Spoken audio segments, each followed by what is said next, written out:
Hello friends, welcome to back my new YouTube channel nursing Abhisa. Next topic है tonsillitis. Tonsillitis का हम लोग definition देखेंगे। Tonsillitis is the inflammation condition of tonsil. जो हमारी tonsil होती है उसमें इन्फ्लेमेशन हो जाना, उस कंडीशन को हम लोग टॉन्सिलाइटिस कहते हैं। नेक्स्ट हम लोग देखेंगे टाइप हम लोग देखेंगे। टाइप में पहला एक्यूट टॉन्सिलाइटिस, दूसरा क्रोनिक टॉन्सिलाइटिस। जो एक्यूट टॉन्सिलाइटिस होता है, acute tonsillitis, it may occur as a primary infection of the tonsil itself or may secondary cause as a result of infection of upper respiratory tract, usually following viral infection. Common causative bacteria include, इसमें क्या दिया है, जो acute tonsillitis होता है ये जो होता है ये प्राइमरी इन्फेक्शन की वजह से होता है। जो एक्यूट टॉन्सिलाइटिस होता है ये प्राइमरी इन्फेक्शन की वजह से होता है, मतलब जब पहली बार इन्फेक्शन होता है जिसकी वजह से मतलब एक्यूट टॉन्सिलाइटिस कॉज होता है। लेकिन वही मतलब जो प्राइमरी इन्फेक्शन अगर ज़्यादा दिन तक रह जा रहा है जिसकी वजह से एक्यूट टॉन्सिलाइटिस की वजह से सेकेंडरी मतलब सेकेंडरी यानी क्रोनिक टॉन्सिलाइटिस क्या होता है, कॉज हो जाता है। और इसका रिजल्ट क्या होता है, infection, result of infection of the upper respiratory tract. मतलब इसका रिजल्ट ये होता है कि इसके अपर रिस्पायरेटरी ट्रैक्ट में इन्फेक्शन हो सकता है इसकी वजह से, एक्यूट एंड क्रोनिक टॉन्सिलाइटिस की वजह से। नेक्स्ट हम लोग देखेंगे usually following viral infection common causative bacteria include. इसमें कुछ कॉमन वायरल इन्फेक्शन या फिर वो कॉजेटिव बैक्टीरिया इंक्लूड हैं, जैसे कि पहला हो गया स्टेप्टोकोकस, नेक्स्ट है स्टेफेलोकोकस, फिर नेक्स्ट है एच इन्फ्लुएंजा, फिर नेक्स्ट है एच इन्फ्लुएंजा को हम लोग हीमोफिलस इन्फ्लुएंजा कहते हैं। नेक्स्ट है न्यूमोकोकस। फिर नेक्स्ट हम लोग देखेंगे chronic tonsillitis. It is caused by repeated attack of acute tonsillitis. मतलब जो क्रोनिक टॉन्सिलाइटिस होता है ये रिपीटेडली अगर एक्यूट टॉन्सिलाइटिस किसी पर्सन को हो रहा है तो उसे क्रोनिक टॉन्सिलाइटिस हो सकता है। आगे हम लोग देखेंगे adenoids consist of an abnormally large lymphoid tissue near the posterior wall of the nasopharynx। मतलब जो एडनॉइड्स होता है ये क्या करता है, अबनॉर्मल लार्ज लिम्फॉइड टिश्यू को क्या करता है, बनाने लगता है पोस्टीरियर वॉल ऑफ नोजोफेरेंस। जो नोजोफेरेंस का पोस्टीरियर वॉल होता है वहाँ पर क्या करता है, अबनॉर्मल लिम्फॉइड टिश्यू को क्या करता है, कंसिस्ट करने लगता है, यानी बनाने लगता है, जिसकी वजह से क्रोनिक टॉन्सिलाइटिस कॉज होता है। Infection of adenoid frequent accompanies acute tonsillitis, जिसकी वजह से क्या होता है, फ्रिक्वेंटली वो एक्यूट टॉन्सिलाइटिस होने लगता है। मतलब ठीक होने के बाद फिर तुरंत हो जाएगा, फिर हो जाएगा, फ्रिक्वेंटली होने लगेगा, जिसकी वजह से क्रोनिक टॉन्सिलाइटिस कॉज हो जाता है। नेक्स्ट हम लोग देखेंगे bacterial infections. Bacterial infection such as streptococcus, जैसे बैक्टीरियल इन्फेक्शन जैसे कि स्टेप्टोकोकस की वजह से कॉज होता है। वायरल इन्फेक्शन जैसे इन्फ्लुएंजा हो गया, adeno and Epstein Barr virus हो गया, इसकी वजह से कॉज होता है। नेक्स्ट हम लोग देखेंगे क्लिनिकल मैनिफेस्टेशन, यानी उसके साइन सिम्टम्स क्या होते हैं।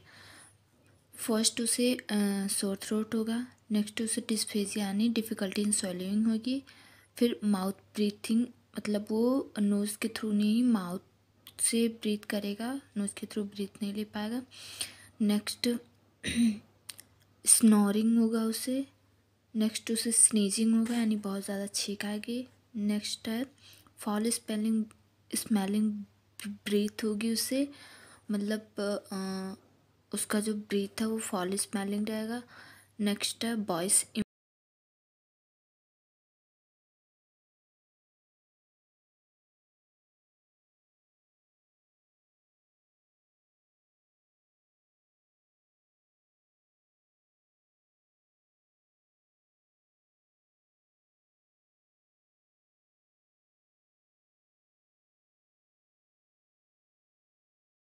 नेक्स्ट हम लोग देखेंगे ड्रेनेज फ्रॉम ईयर, उसके ईयर में ड्रेनेज होने के चांसेस या फिर हो जाएंगे, मतलब उसके ईयर से सिक्रीशन होगा। फिर नेक्स्ट हम लोग देखेंगे ब्रोंकाइटिस, ब्रोंकाइटिस यानी इन्फ्लामेशन ऑफ द ब्रोंकाइल, जो ब्रोंकाई होगी हमारी उसमें इन्फ्लामेशन हो जाएगा, उस कंडीशन को ब्रोंकाइटिस कहते हैं। नेक्स्ट है डीफनेस। फिर नेक्स्ट हम लोग देखेंगे डायग्नोस्टिक इवैल्यूएशन। डायग्नोस्टिक इवैल्यूएशन में हम लोग फर्स्ट देखेंगे हिस्ट्री कलेक्शन, पेशेंट का हिस्ट्री कलेक्शन करेंगे, फिजिकल एग्जामिनेशन करेंगे, आउटडोर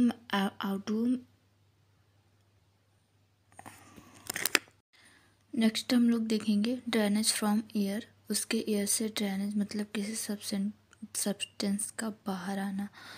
फिर नेक्स्ट है ब्रोंकाइटिस, मतलब inflammation of the bronchi, bronchi में इन्फ्लेमेशन होने की कंडीशन को हम लोग ब्रोंकाइटिस कहते हैं, ये हो सकता है उससे। फिर डीपनेस मतलब उसका सीवियरिटी लॉस ऑफ हियरिंग, मतलब उसका जो हियरिंग मतलब सुनने की जो क्षमता होती है वो बहुत डीपली क्या होती है, लॉस हो जाती है, बहुत कम उसे सुनाई देगा इस कंडीशन में। नेक्स्ट है डायग्नोस्टिक इवैल्यूएशन। डायग्नोस्टिक इवैल्यूएशन में हम लोग पहले देखेंगे हिस्ट्री कलेक्शन, नेक्स्ट हम लोग देखेंगे फिजिकल एग्जामिनेशन करेंगे पेशेंट का, और फिर नेक्स्ट ऑडियोमेट्रिक एग्जामिनेशन करेंगे, फिर नेक्स्ट है यूरिन शुगर स्टडी करेंगे, फिर थ्रोट स्वैब कल्चर करेंगे, लैरेंजोस्कोपी करेंगे। नेक्स्ट हम लोग देखेंगे मेडिकल मैनेजमेंट। मेडिकल मैनेजमेंट में हम लोग फर्स्ट देखेंगे एंटीबायोटिक, बैक्टीरियल इन्फेक्शन के लिए हम लोग एंटीबायोटिक देंगे। नेक्स्ट एनाल्जेसिक, अगर पेशेंट को पेन हो रहा है उसके लिए पेन को रिलीव करने के लिए हम लोग एनाल्जेसिक मेडिसिन देंगे। नेक्स्ट है alkaline mouth wash. Alkaline mouth wash हम लोग किस लिए देंगे, to liquid the viscid mucus secretion, जो उसका विसिड म्यूकस सिक्रेशन है उसे लिक्विफाई करने के लिए एल्कलाइन माउथ वॉश देंगे। नेक्स्ट हम लोग देखेंगे सर्जिकल मैनेजमेंट। सर्जिकल मैनेजमेंट में हम लोग देखेंगे इंडिकेशंस क्या क्या है, किस किस कंडीशन में सर्जिकल मैनेजमेंट हम लोग दे सकते हैं। The surgical therapy are indicated in following problems, जैसे कि रिपीटेड बुर्स्ट ऑफ टॉन्सिलाइटिस यानी inflammation of the tonsil, tonsils में अगर लगातार इन्फ्लेमेशन हो रहा है, रिपीटेडली हो रहा है, तो उस कंडीशन में हम लोग सर्जरी करेंगे। नेक्स्ट है hypertrophy of the tonsil and adenoids, अगर मतलब टॉन्सिल में हाइपरट्रॉफी या फिर एडनॉइड्स हो जा रहा है, मतलब एडनॉइड्स में या फिर टॉन्सिल्स में हाइपरट्रॉफी हो जा रहा है तो उस कंडीशन में सर्जरी करेंगे। फिर नेक्स्ट है हियरिंग लॉस, अगर पेशेंट का हियरिंग लॉस हो रहा है तो उस कंडीशन में भी हम लोग क्या करेंगे, सर्जिकल मैनेजमेंट करें। नेक्स्ट हम लोग देखते हैं पेशेंट को अगर रिमेटिक फीवर हुआ है तो उस कंडीशन में भी करेंगे repeated attack of otitis media, अगर रिपीटेडली अटैक हो रहा है ओटाइटिस मीडिया में, तो ओटाइटिस मीडिया का मतलब inflammation of middle layer, year की मिडल लेयर में इन्फ्लेमेशन हो जाने की कंडीशन अगर रिपीट हो रही है बार बार तो उस कंडीशन में भी करेंगे। नेक्स्ट है सर्जरी, टॉन्सिलाइटिस के लिए हम लोग सर्जरी क्या करेंगे, tonsillectomy. Tonsillectomy is perfect to correct severe cause of tonsillitis, मतलब टॉन्सिलेक्टमी करेंगे, उसका जो टॉन्सिल होगा उसे कट करके रिमूव कर देंगे और जिसकी उससे सीवियर कॉज जो होगा टॉन्सिल्स मतलब टॉन्सिलाइटिस का, उससे हम लोग रिड्यूस कर सकते हैं। नेक्स्ट है नर्सिंग मैनेजमेंट। नर्सिंग मैनेजमेंट में है पोस्ट ऑपरेटिव केयर,